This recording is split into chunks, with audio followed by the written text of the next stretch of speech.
চাষগঞ্জের শাহজাদপুরে পানিতে তলিয়ে যাওয়া ছেলেকে বাঁচাতে গিয়ে নিজের জীবন বিলিয়ে দিলেন মনিরুজ্জামান মনি নামের এক যুবক। তিনি দুই সন্তানের জনক এবং রবীন্দ্র বিশ্ববিদ্যালয়ের চতুর্থ শ্রেণীর কর্মচারী ছিলেন।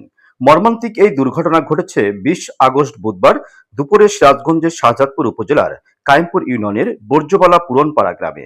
নিহত মনিরুজ্জামান মনি ওই গ্রামের মোহাম্মদ আব্দুস সালাম সরকারের পুত্র। তার মৃত্যুতে এলাকায় নেমে এসেছে গভীর শোকের ছায়া।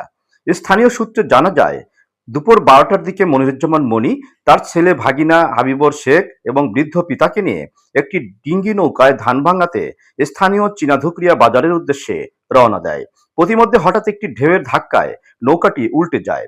এ সময় সাঁতার না জানা সন্তানকে বাঁচাতে মনিরুজ্জামান মনি প্রাণপণ চেষ্টা করেন এবং পানির নিচ থেকে ছেলেকে তুলে উপরে ধরে রাখেন।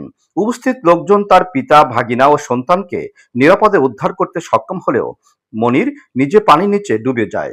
পরে খবর পেয়ে স্থানীয়রা উদ্ধার তৎপরতা চালিয়ে প্রায় আধা ঘন্টা পর মনিরের নিথর দেহ পানির নিচ থেকে উদ্ধার করে। এর আগেই তার মৃত্যু ঘটে। আহতদের স্থানীয় হাসপাতালে প্রাথমিক চিকিৎসা দিয়ে বাড়িতে পাঠানো হয়েছে। নিহতের পিতা আব্দুস সালাম সরকার বলেন, নৌকায় করে কয়েক বস্তা ধান ও নাতি নাতনিকে নিয়ে বাজারে যাচ্ছিলাম। হঠাৎ ঢেউয়ে নৌকা ডুবে গেলে আমার ছেলে নাতি মাসুমকে বাঁচাতে প্রাণপণ চেষ্টা করে, কিন্তু আমরা নিরাপদ উঠলেও আমার ছেলেকে আর বাঁচাতে পারিনি।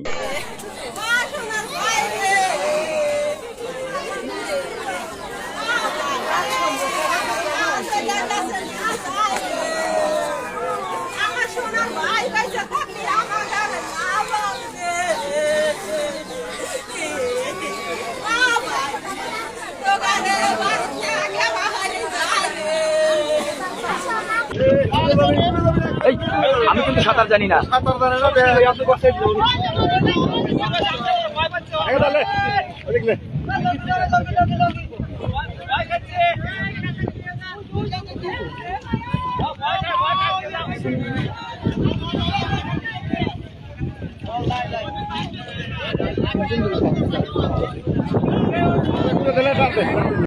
এই হৃদয় বিদারক ঘটনায় সমগ্র এলাকায় শোকের ছায়া নেমে এসেছে। এম এ জাফর লিটন, উত্তর দিগন্ত নিউজ ডেস্ক।